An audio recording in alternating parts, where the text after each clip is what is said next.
Hey everyone, welcome back for another deep dive. Today we're going to be exploring something pretty wild, rejuvenation physics. We're talking about the actual physics behind potentially reversing the aging process, not just like, anti-aging creams and stuff. And lucky for us, we've got our expert here who can break down some of the really complex science involved. Yeah, we're going to be unpacking the work of Dan Winter, who connects rejuvenation to some pretty mind-blowing physics concepts. Things like negentropy and even time reversal. Stuff that sounds like science fiction, but is rooted in actual scientific principles. Okay, negentropy and time reversal. Those definitely sound like they need some explaining. Let's start with negentropy. I have a vague memory of entropy from high school physics. Something to do with disorder, right? You're on the right track. Imagine your house. If you never cleaned or tidied up, it would naturally become more and more messy. That's entropy in action. The universe's tendency to move towards disorder. From stars to our own bodies, everything is slowly but surely declining. So basically, everything is destined to break down, rust, decay. Kind of a bummer. Is that where negentropy comes in? Exactly. Negentropy is basically the opposite of entropy. It's the idea that order can spontaneously increase. Imagine if your house suddenly cleaned itself, that would be negentropy. So what if we could apply that to our bodies? What if we could find a way to increase order within ourselves? Could we actually slow down or even reverse the aging process? Okay, now that's getting really interesting. So we're talking about finding ways to defy this tendency towards disorder and actually become more organized, more structured at a cellular level. Precisely. It's a pretty mind-boggling concept. Yeah. But Dan Winter sees aging not as this inevitable decline, but as a process that can potentially be reversed by tapping into the power of this negentropy. Okay, so how does time reversal fit into all this? Because reversing the aging process, that sounds a lot like turning back time, right? And it's not as crazy as it might sound. Physics has actually observed time reversal in action. Yeah. There's this experiment where scientists use lasers to reverse the rusting process in steel. They basically unrusted metal. Wait, they actually unrusted metal? How is that even possible? It's wild. But here's the thing. They couldn't reverse the process of unrusting. You can go from rusty to not rusty, but not the other way around. This suggests time reversal isn't literally going back in time, but about moving towards a state of greater order, more complexity. So you're saying time reversal in physics isn't about literally reversing the flow of time, but about reversing the effects of entropy, like increasing order. You got it. And this raises a fascinating question. Could we apply this to biological systems? Could we time reverse our bodies on a cellular level to actually become younger? To answer that, we need to dive into Dan Winter's perspective on time, which is a bit different from how we typically think about it. Yeah, most of us think of time as this, linear thing, constantly moving forward. What's Dan Winter's take? He sees the universe as this, vast interconnected sea of energy, which he calls charge. Kind of like an ocean of pure potential. And this charge is constantly vibrating, interacting, and the compressions and rarefactions in this, sea are what we perceive as positive and negative charge. So instead of empty space, he's saying there's this dynamic sea of energy that everything exists within. Yes, exactly. And the key to understanding this whole thing is rotation. Dan Winter says the most fundamental type of vibration, the one that creates stability and structure, is rotation. When charge rotates, it forms a vortex. And that vortex creates inertia. Okay, I'm picturing like a whirlpool, this swirling vortex of energy. But how does this relate to time? Well, remember how physics defines mass as inertia, that resistance to change in motion. Inertia comes from spinning charge. And Dan Winter says the rate of that spin, that's what defines time. So the faster the spin, the faster time flows. That's the basic idea. And this is actually a pretty interesting way to reinterpret Einstein's theory of relativity. Remember how Einstein said time speeds up with acceleration? Well, maybe what he was really describing was an increase in the rate of this charge rotation. Wow, so we're talking about a completely new way of understanding time, not as a separate dimension, but as something intrinsically linked to the very fabric of the universe, this sea of charge. And this understanding of time as charge rotation is, essential for understanding Dan Winter's whole approach to rejuvenation. Because we can learn to manipulate the spin rate of this fundamental energy, well, who knows what might be possible? This is definitely blowing my mind. But before we get too far ahead of ourselves, I think we should break down some of these concepts a bit more. We've talked about charge and rotation, but still a little fuzzy on how this all ties into gravity and, the structure of matter itself. You're right. We need to go a little deeper. And to do that, we need to explore another mind-blowing concept, fractality. Okay, fractality. Now, I know fractals are those like cool, trippy patterns that you see in nature, like snowflakes and ferns and stuff. But how does that connect to all of this? Well, it's more connected than you might think. Fractality is all about self-similarity, meaning the same patterns repeat at different scales. Think of a tree, the way the branches branch off resembles the way the smaller twigs branch off, and so on. It's the same pattern repeating, but at smaller and smaller levels. Yeah, okay, I see that. But how does that relate to gravity? I mean, gravity is what keeps our feet on the ground. What do trees have to do with that? Well, Dan Winter thinks that the very structure of matter, like the way atoms are arranged, is based on these fractal patterns. Imagine the structure of an atom, You have the nucleus at the center and then these electrons orbiting around it in shells. Right, like a miniature solar system. Exactly. But the arrangement of those electron shells isn't random. It follows very specific geometric patterns. And guess what? Those patterns are fractal. They're the same patterns you see in snowflakes, trees, even galaxies. So you're saying these tiny atoms have the same structural patterns as these massive galaxies. That's pretty wild. But how does that create gravity? Dan Winter believes that these nested fractal patterns, they create pathways for charge to flow. Like creating a kind of energy funnel, and that flow of charge, that's what we experience as gravity. Think of it like water flowing down a drain. The shape of the drain, its fractal structure, guides the water towards the center. Okay, I think I'm starting to see the connection. So gravity isn't just about mass attracting mass. It's about this flow of charge guided by these fractal patterns that exist at every level of the universe, from the tiniest atom to the largest galaxy. Exactly. It's a pretty radical shift from how we traditionally think about gravity, but it's a really elegant and just like mind-blowing concept. And Dan Winter even developed an equation that he thinks describes this mathematically. It involves something called Planck length, which is the smallest possible unit of distance, and the golden ratio, this special mathematical ratio that pops up all over in nature. Wait, hold on. Planck length. Golden ratio. These are throwing me back to high school math class and not in a good way. Can we break those down a little bit? Sure. The Planck length is mind-bogglingly small. Yeah. Like imagine something billions of times smaller than an atom. It's like the universe's pixel size, the smallest possible unit of measurement.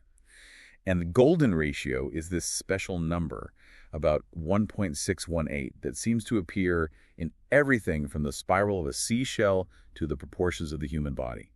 It's often associated with beauty and harmony in nature. Okay, yeah, I'm starting to remember this. The golden ratio was that thing they talked about in art class, right? It's like the perfect proportion or something. Exactly. It's a ratio that shows up throughout art, architecture, and nature. And Dan Winter believes it's also fundamental to understanding the structure of the universe and the force of gravity. So he's connecting this ancient mathematical concept to the fundamental forces of physics. That's pretty incredible, but I'm still a little fuzzy on how it all fits together. Think of it this way. The Planck length provides the fundamental building blocks of space, and the golden ratio dictates how those blocks are arranged, creating the fractal patterns that guide the flow of charge, which we experience as gravity. Okay, that helps. So it's not just about charge attracting charge, it's about the specific way that charge flows based on these underlying fractal patterns dictated by the golden ratio. It's like there's this hidden code, this mathematical blueprint underlying the structure of reality itself. Precisely. And Dan Winter thinks that understanding this code is crucial for understanding not just gravity, but also the secrets of rejuvenation. Okay, I'm ready for the next layer. How does this all connect back to rejuvenation? Well, remember we talked about negentropy, the idea of increasing order to reverse aging. Dan Winter believes that we can tap into this negentropic force by harnessing a specific type of energy wave, longitudinal waves. Okay, now we're getting into some seriously advanced physics. What are longitudinal waves and how do they differ from regular waves? You know, the ones we're all familiar with.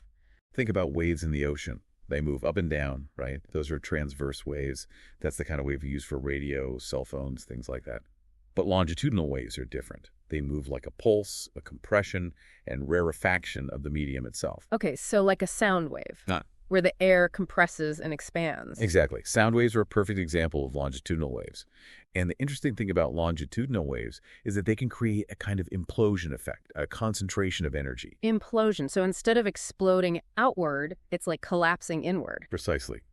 And Dan Winter believes that these longitudinal waves if applied correctly, could have a huge effect on our cells, essentially triggering a rejuvenation process. Hold on, you're saying we could rejuvenate our cells with sound waves? That sounds like something straight out of a sci-fi movie. It might sound far-fetched, but there's actually some evidence to back up this idea. Another researcher, a guy named Tom Bearden, explored something called gravidobiology.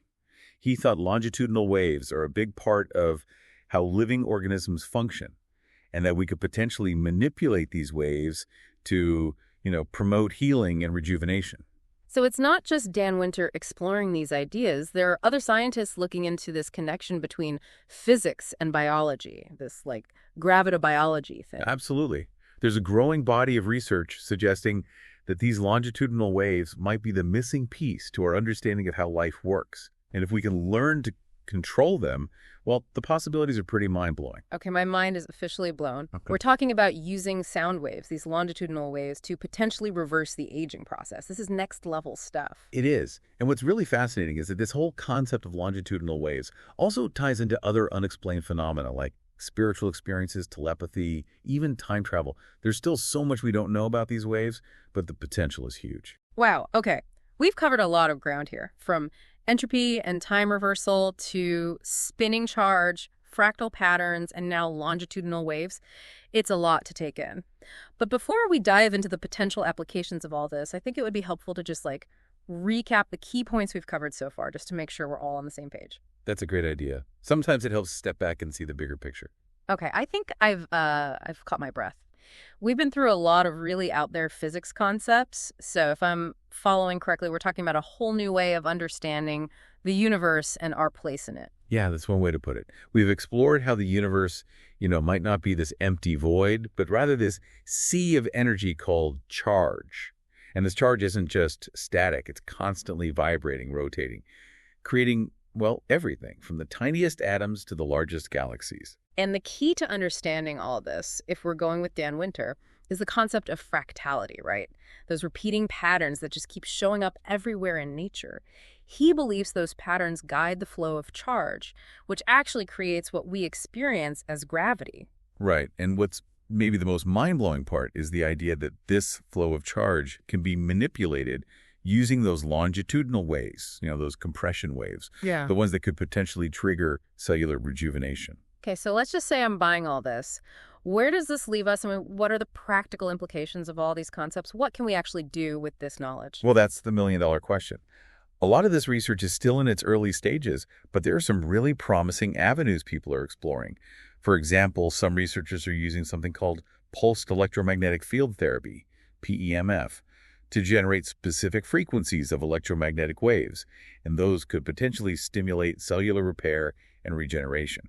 I've heard of PEMF being used for pain relief and wound healing, but how does that tie into rejuvenation? Well, remember those longitudinal waves we were talking about?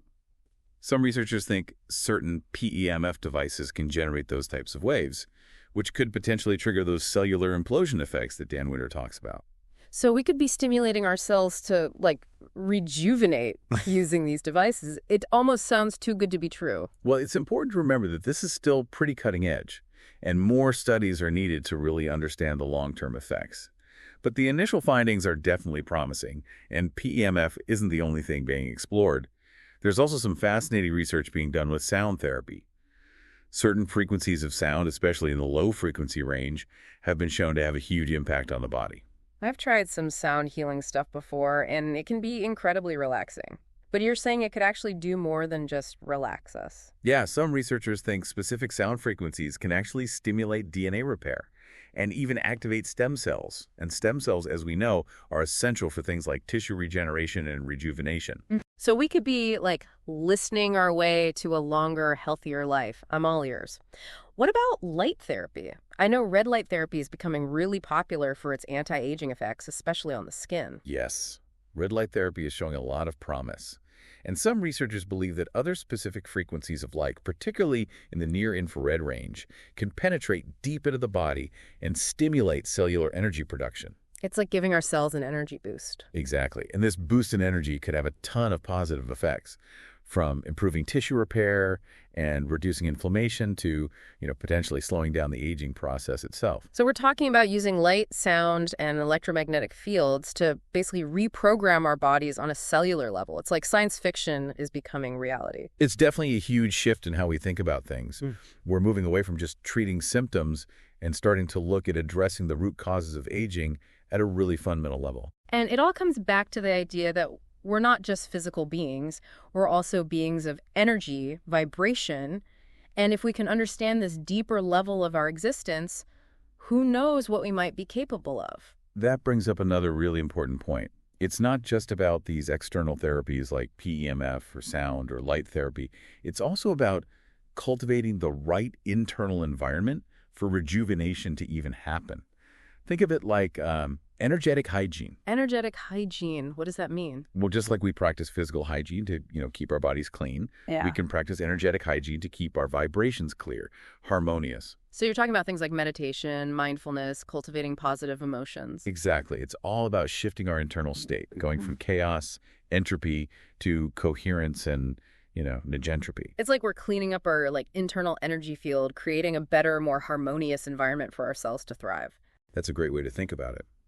It's really about taking a holistic approach, recognizing that we are these complex systems of energy and information, and that we can actually influence those systems in really profound ways. So it's not just about these external technologies, it's also about our internal state of being, our thoughts, emotions, and beliefs, all playing a role in our overall health and well-being. Without a doubt. It's about realizing we have more power than we think to shape our own reality, including how we age. This has been such a mind-blowing deep dive. We've gone through some really radical concepts, from the universe as the sea of charge to, the potential of longitudinal waves for rejuvenation. And we've learned that it's not just about these fancy technologies, but also about cultivating a certain inner state of being. Don't forget, we're all made of that same fundamental energy as the stars. And if we can tap into that energy, there's no telling what we might be able to achieve. If there's one thing I'm taking away from all of this, it's a sense of hope and possibility. We're not just, passive victims to the aging process. We can actively participate in shaping our own health, our own longevity. Well said. As we wrap up this deep dive into rejuvenation physics, I want you to consider this. What if the key to a longer, healthier, more fulfilling life isn't out there somewhere, but inside each and every one of us? What if the fountain of youth isn't a place we go to, but a state of being we cultivate within ourselves? Thanks for joining us on this incredible journey. Keep exploring, keep questioning, and keep diving deep.